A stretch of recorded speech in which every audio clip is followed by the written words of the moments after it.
Hey buddy, this is DIY Aidan, and today we're going to do a quick safety tip on how to use the chop saw.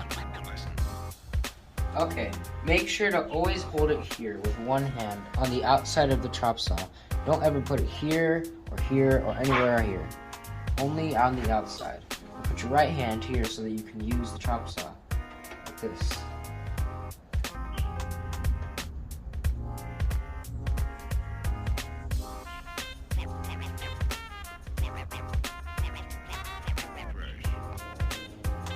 Make sure to always use your safety glasses.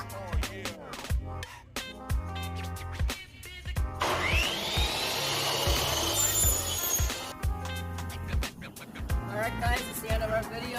Hope you enjoyed it. And don't forget to like and subscribe. Please.